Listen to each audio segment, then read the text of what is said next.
I'm never drinking again. Put a hurting on my credit card. I must have bought tequila shots for everybody at the bar. Well, I finally learned my lesson, seen the neon light on Sunday morning, saved no more Saturday nights. I made it this time, at least until next weekend. I swear I'm never drinking again. What is going on, Joe Mamas and Joe Daddies? Today on Windy City Joes, we have a very special guest. His name is Wade Bowen. Wade Bowen, we appreciate you coming on, man. How are you doing? I'm great. Thanks for having me. Absolutely. The first thing when I was just reading about you and looking you up, I saw you're a big fan of being from Texas, and you love being from Texas. You're from Waco, Texas. Am I right so far? Yeah, that's where I grew up. I've lived in New Braunfels the last 17 years, but Okay. There's something about being like a country music artist from Texas, though, right? Because I was reading in your Spotify, you said, but I've always said I'm not a Texas artist. I'm an artist from Texas, and I think there's a difference. Can you explain like what you really mean by that? well, you're jumping right in from the get-go. Trying. Yeah, I mean, I think there's a certain style of music here that, well, actually, there's many styles of music in Texas, but I think there's some artists through the years like that have made it a priority to write only about Texas and to write only about characters in Texas and the themes and the patterns and the influences come from Texas only. And I try really hard with my stuff and have since day one to try to be a little bit more diverse than that. I mean, I think you can hear it in my music. It goes all the way from, I mean, I've got songs that are Western swing, and then I've got songs that are full blown rock and roll, and everything in between. So I just hate to limit myself and limit my audience in any point. And if you take, George Strait, for example, he's an artist from Texas, not a Texas artist, but sings a lot about Texas, but then has more universal music as well. I mean, I tour Europe and all over the world. So, I just want to make sure that some of the music that I do is as universal as possible. I mean, that makes sense from an artist standpoint, for sure, too. What's living in Texas your whole life? What's your favorite thing about Texas? I love the food. I absolutely love the food. I love the hospitality. I love the manners. I love. I have a feeling that when I'm here, when I'm playing music or even just taking my sons around, there's an overall nice feeling about it. People just treat you kind for the most part, and I love that. I wish people were more kind here. Yeah. Yeah, we don't really get that. And well, I mean, in the Midwest you do, but like not Chicago. No. I mean, everyone's just in a hurry all the time. Yeah. Well, I don't know. It seems like everyone's more in a hurry when you go to New York. It took me a long time when I went to other places to realize that it's not really about being rude. It's just everyone's so busy. Everyone's so go, go, go all the time. And once you stop taking it personal, as a Southerner, once you stop taking it personal and realize that nobody's out to get you, everybody's there, just living their lives, man. That's especially when I go to New York. I'm like, man, I feel like I'm in a race right now. And it took me 5 or 6 trips there for this redneck to go, hey, man, stop taking it so personally. Everybody's here is actually really nice. I love Texas because like my wife's from California, for example, and it's been a real challenge for us. I have 2 older boys. They're 16 and 13 now, and our whole lives it's been hell trying to convince her to convince them. Hey, we say yes, sir, yes, yes, ma'am, no, sir, no, ma'am. She wasn't raised that way. It's just a different style of being raised. That's all it is. Well, and when you brought that up about the hospitality there, like I have a lot of family from Texas all over the place, and every time they come up, I mean, it's even so much more different than like the hospitality that is in the Midwest, because you have like that Midwestern hospitality, and it's all regional, but it's slightly different where they're more yes sir, yes ma'am, like it's definitely Right. more that you don't vibe. hear the sirs and ma'ams as often. Not at all up over here. Yeah. But Yeah, and I come from a family that's like, I mean, no matter what time of day or when you are, you don't leave your door locked. They walk in. If our doorbell rang growing up, we knew it. Somebody didn't know us, and when you walk in, it's hey, it's like a party with big hugs and big welcomes. And I think that's I don't know. I think that's a Texas thing. But ask again, like, what's one more thing that I love most about Texas would be I love the food, but I also love the music, and I think it's been really, really the diversity of music here, having blues and rock and Tejano and Western swing and honky tonk and everything, all those crazy influences that we all have had growing up, and then still playing shows together with, I remember laughing one time we played a show with a festival had us and Blue October back to back. And I'm like, man, this is crazy that in Texas these things can happen, and people just embrace it and love it. So I think that's a really cool, unique thing that we get to pull from as artists, that there's such a diverse styles of music here. Well, and you can take for yourself personally, you can just take so much, like you said, influence from those very different genres and put it into your own music in some ways. Is Texas barbecue the best barbecue in the U.S.? Of course, I say it is. But we always love most what we were raised up on. It's different. There's parts of the country that claim theirs is better, but it's based more on the sauce, or they're based more on pork versus beef. I think when it comes to beef, barbecue, brisket, those it's pretty tough to beat the way that we smoke and flavor the meat. What are you best at in the kitchen?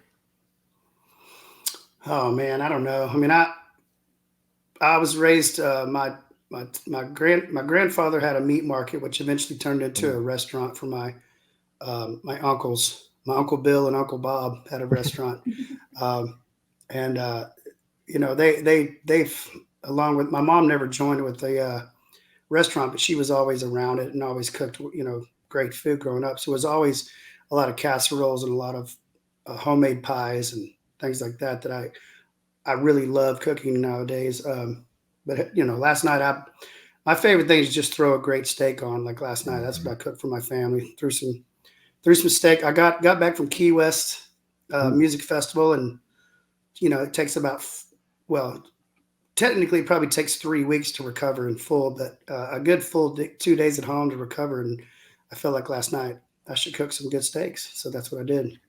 So obviously Texas is your favorite for food and all that, but if for anywhere else that you've traveled on tour or leisure, what is your favorite place to like go for food other than Texas?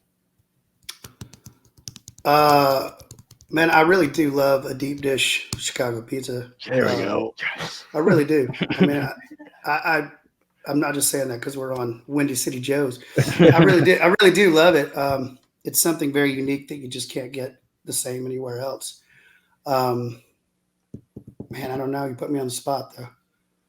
I love food. That's like my blessing and curse. I mean, I have to like fight it every day, not to like I sit down every day at lunch and dinner and go, okay, do I want to eat good today or do I want to eat bad? I love to eat. I think I've had deep dish like 3 times in the past week. So yes. I hear you. I do. What do you have a go-to place? What's the best deep dish in town? I mean, I think there's different like divisions of, you know what I mean? Like where like for like the big ones, like Lou's or Gino's East, right, or Giordano's. But hey, I'm guessing you've definitely performed in Chicago before. Do you know what you've had? I've had Lou's. I think Lou's is the best. That's my vote. Okay. I was going to recommend. Yeah, from what I've had, I had a buddy that lived there. We grew up together. He's a Texas guy. We're childhood friends, and he lived in Chicago for about 10 years. So I got good inside scoop on a lot of things. But he was the one saying, "Man, lose the best. Like loses the best. You gotta go there." So It's that butter crust. It does something. it's worth the wait. Yeah. It's definitely good. Our I wouldn't consider it a hidden gem. It's probably like it's definitely in the top 3 for deep dish. It's more Detroit style, but it's called Pequods. Very good. Highly recommend. Hold on, how do you spell that? I'm writing it down right now. I don't even know. P Quads. All right, I'm writing it. I'll figure that Q UODS, I believe. Yeah, you were Okay. right. I would not be able to do that. Even my Google search was wrong. You would I'm gonna never try know that that. I came in last place in my spelling bee in 8th grade. What's the death metal burger joint? What's that place? Death metal? Yeah, it's like a heavy metal. All the burgers are named after heavy metal I have bands. no idea. Yeah, I don't even know. Oh no, I gotta text my buddy now. That's okay. Starts with a K, I think. I'm gonna look it up. I'm gonna get it. I'm gonna find it for y'all. Hopefully before we're done here. I mean, I'm excited Oh, to hear it. is it Kuma's? Kuma's, yeah. Is that all right?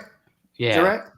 Yeah. I Where's just it at? Googled it. They got one in West Loop, Schaumburg, and Denver. Wow, we suck.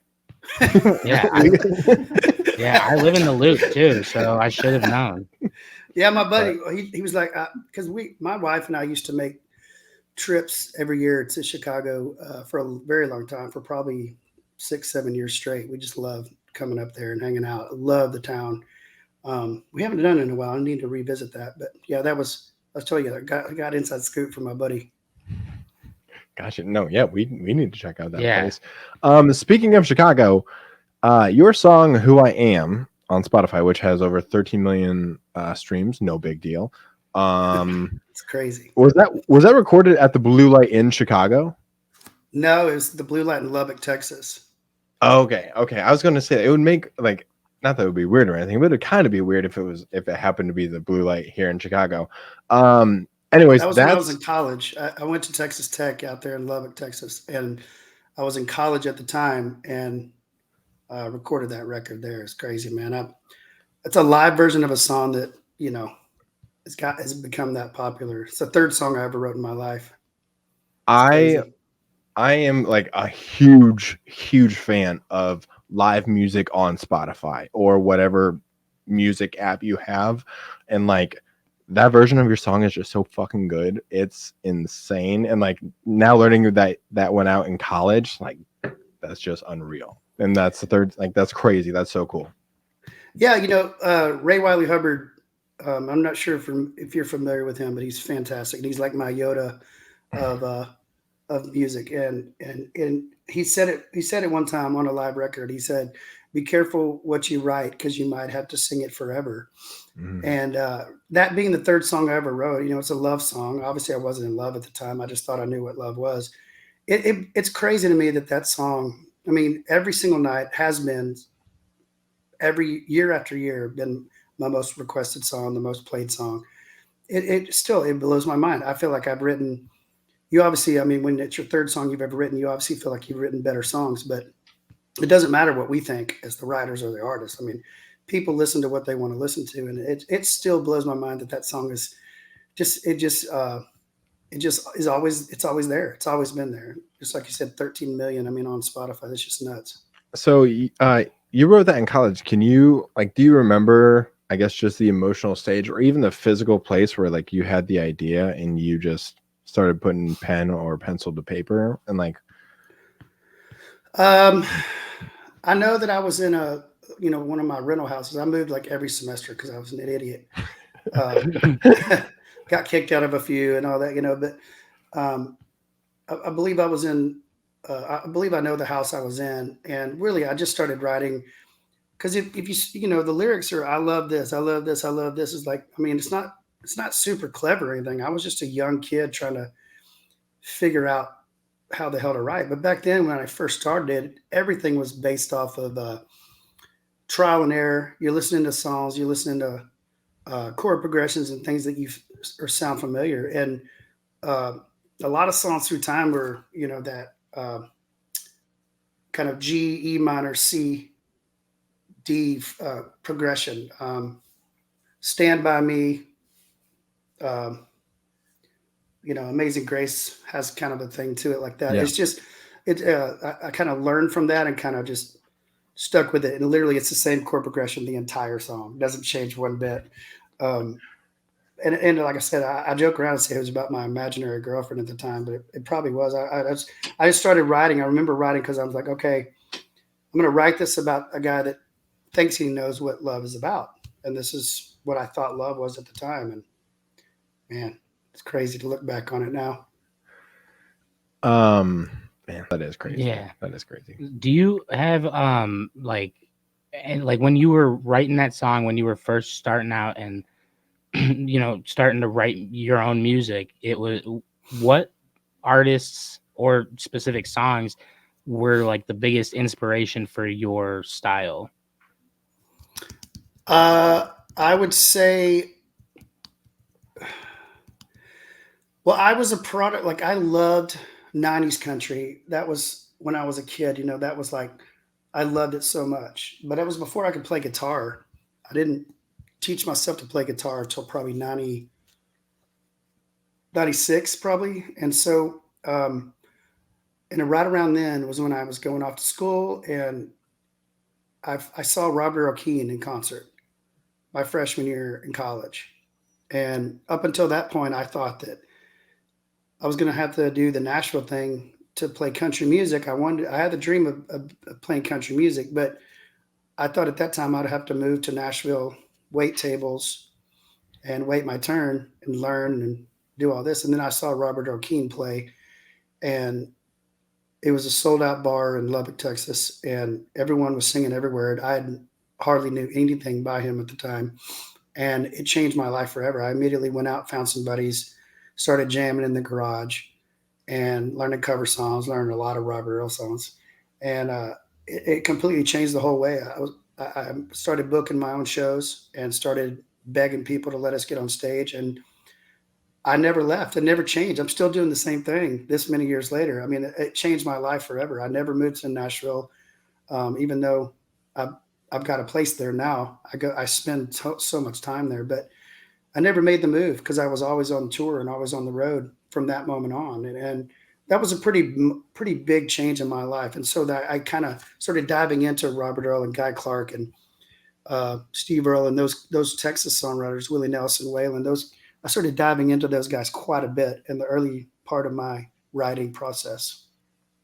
So while you were diving into like their songwriting in particular, what was like the biggest thing that you took away, or you can look back on today and be like, I'm glad I used this influence like technique, or even like just the way that they wrote? Like we've been trying to figure out how to not technically write a song as a group, but we're just so intrigued by it because every single artist has a different process for it. So I'm always just trying to figure out like what parts you took away from this artist or that artist and then absorbed it, but put it out in your own way, if that makes any sense. I think everyone does that. I think the majority of people, whether they realize it or not, they look at a song that they love. Like I'm Coming Home, Robert O'Keefe, I'm Coming Home. Like that was one of the earlier ones I learned on the guitar. And you take it, use it as a template. Okay, well, he put an intro here, he put a verse here, he put a chorus, and then he put another second verse, and then he put a bridge. Or solo? Where did he put the solo? All those things you don't know at first. You think, okay, I'm just hearing a song. How can I learn from this? And I started analyzing them from top to bottom. Why are they doing this? Why do I think that they're putting this here? Why do I think they're doing this here? I mean, there's songs that start off with choruses, and I would think, why in the world did they start off with a chorus? When you're first starting out, you just don't have a clue. And so for me, it was really important to like ask myself why I thought they arranged everything out. And then I would dive into lyrics. Okay, why do I think that they put this here, and why do they think they put that there? And when I first started writing, I was writing strictly I was just saying it. I was just coming out and saying it like who I am. There's nothing clever about it. It's just coming out and saying it. Okay, now you're in my life. I know exactly who I am. And then I started trying to get a little more poetic with things and trying to try to not to say things as specific, and let the listener kind of have to uh, read through the lines a little bit more, and try to be a little bit more clever with it. And through the years, I think there's always just been that back and forth. Okay, how can I lay this out in a different way? How can I make this a little bit more me? But in all reality, a song is a song. There's only a certain amount of ways you can twist and turn a song. Where, I mean, at this point, we're not reinventing the wheel. It is what it is. So it comes down to lyrically, how can you say it different? Wow. Okay. For example, I've got a song called West Texas Rain. How many songs about rain have you heard? I mean, a million of them. I've got a new one I just wrote from this new record coming out later this year. It's called Secret to This Town, and it's about being in a small town, growing up, living, living there. I mean, how many times have you heard these things, right? So once again, I'm not reinventing the wheel, but 1000% what you have to believe as a songwriter, and what I try to tell young songwriters is, it may have been said before, but it hasn't been said by me. It hasn't been said by you yet, so it's really important to keep that in mind, and to just be yourself and say how you feel. And usually that's different enough. Oh, wow. That was cool. Yeah. That was cool. Cause I don't know. I just feel like, I mean, a lot of it is confidence, Yeah. And just getting your own stuff out there and being okay with it, and the criticism that's likely to come from it. Cause I mean, it happens. But also it can also be your third written song, and it can have over millions and millions of streams, like Who I Am for You. Well, I think it's important also to remember that it's the same with guitar players. We always talk about it's in the hands. It's not in the guitar, and it's not in the amp that they're playing. It's in the hands, the way that they attack the guitar and play the strings. I mean, it's all in the tone is right here in their hands. It's the same with singers and artists. What's the most simple song that you can think of? Like, Silver Wings, shining in the sunlight, right? Like, very simple, straight ahead song, simple melody, simple chord progression. But the cool part, if someone did a test and you took 10 of, let's say, your favorite artists, and you found a way to say, hey, could y'all all sing this song back to back to back, one after another? You would hear 10 completely different versions of the most simple sounding song, because it's all about heart and how someone portrays the song. That's why the blues are so great. Yeah. Because it's the same chords. I mean, they're sitting in E 90, a lot of the time. But the way that they play and the way that they sing, it comes down to your soul and your heart and how soulful that stuff is. And so that's important to remember when you're writing a song too, that there's a lot of that's going to come out when you sing it. Well, and how important is it as well to show that soul when, you're young starting out artist, and, it's not a sellout. You're selling tickets, but it's not a sellout, but you have to bring that feeling and that true soul. And I almost want to say grit, because it's got to be hard finding that not location, just that piece inside of you where you have to dig deep and sing that song and make that connection. Yeah, well, I'm a firm believer in that this journey is too difficult if you don't love it. I don't believe people can fake it for very long, and I think that's been proven over and over again. And I don't believe that. I believe if I try to tell younger artists, if you don't love it when there's 10 people in the crowd, you're not going to love it when there's 10,000. You got to love what you do. And I think when you're writing songs, especially as a songwriter, you're opening up your heart, you're opening up your soul. You're pretty much standing naked on stage for everyone to see. And that's unlike any job in the entire universe. There's nothing you can find that comes close to what we do. And so that's not a whole lot. You can't fake that. And it doesn't matter who's in the crowd. You have to enjoy that, and you have to let it out there, and you have to do it. I mean, it's just part of who you are. And so I think I see that with younger artists, that you can see the ones that are, okay, they're in it. They're in it. They're not out there trying to figure it out. They're in it for the long haul. And that's cool to see. Well, I tell you what, kudos to the younger artists that are reaching out to you for advice, because they're going to the right fucking person.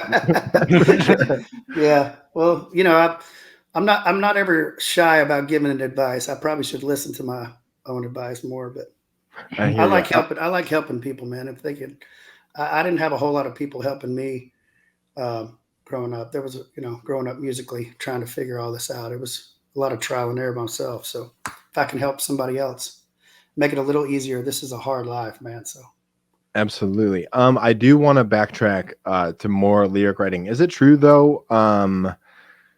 You would write poetry as a kid about like how you saw the world or what was going on, and then you eventually were like, all right, I'm enough of poems, let's turn it into music. yeah, I played sports a lot growing up. So Okay. I didn't I loved sports and I didn't focus on music very much at all. I loved it. I knew that I always wanted to do that.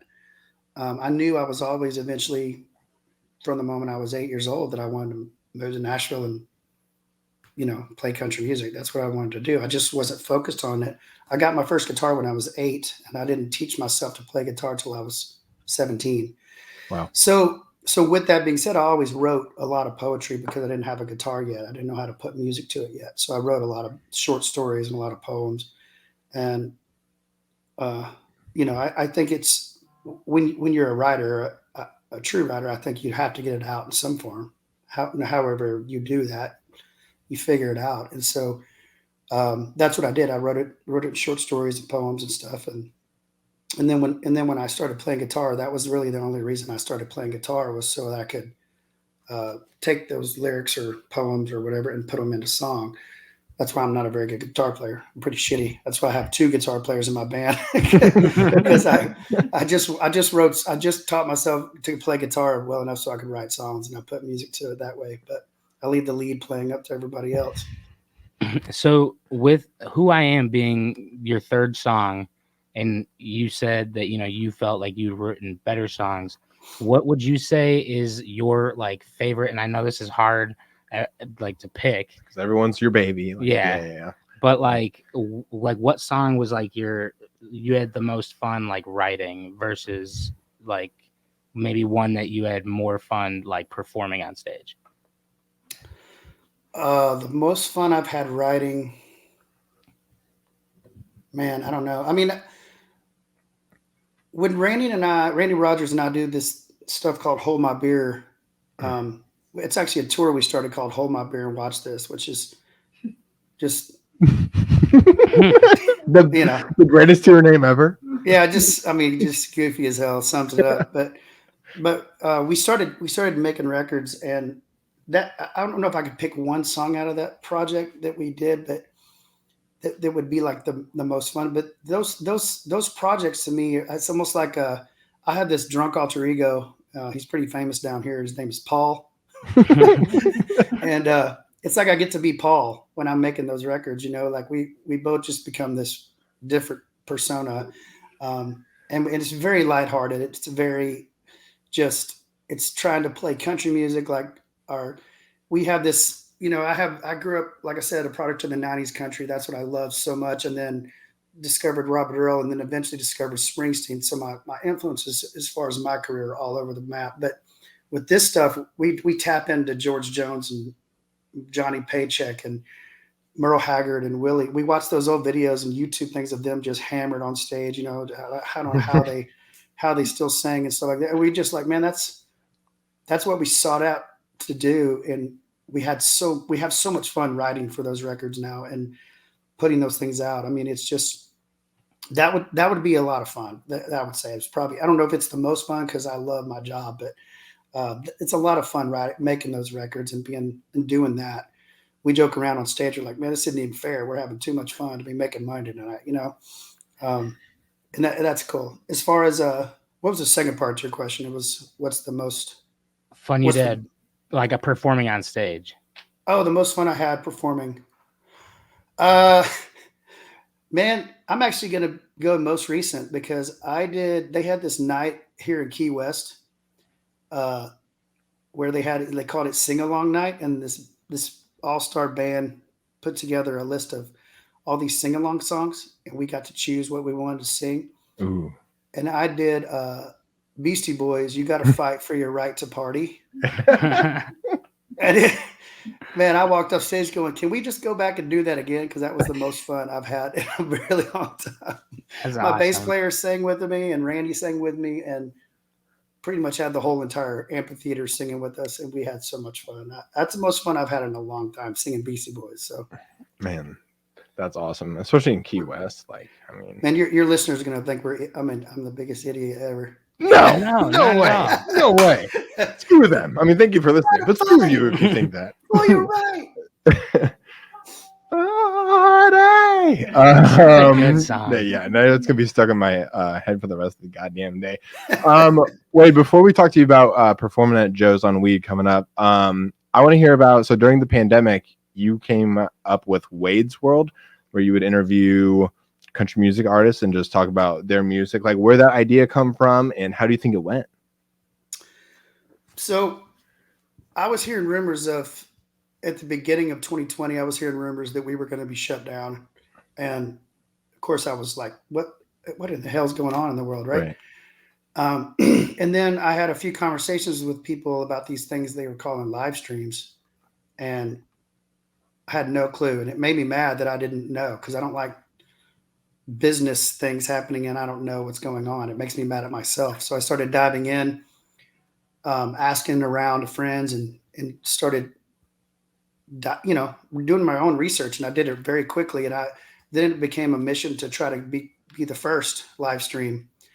I know I wasn't the first, but I was definitely wanted to be towards the beginning of it all. If this is what we're going to start doing, Right. then I want to do it first. And I was one of the first ones to do it, and started this thing called Wade's World, like randomly out of the blue, not knowing anything about what I was doing or whether it would be one episode or whatever, whether I'd do it again or not. I had no clue. And we were locked up. I chose a Friday night because I figured everybody was stuck at home. And we had 7,000 people tune in. Wow. On a Friday night.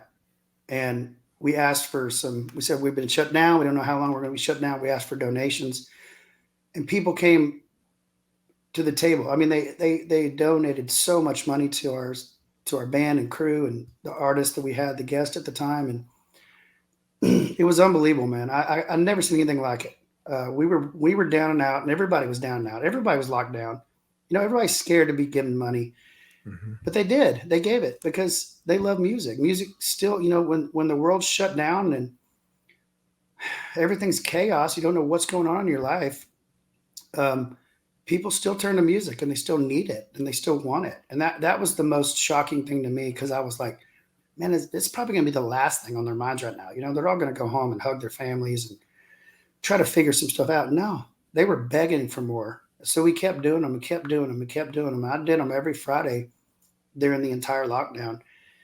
And then after that too. And they kept us alive. They kept us going.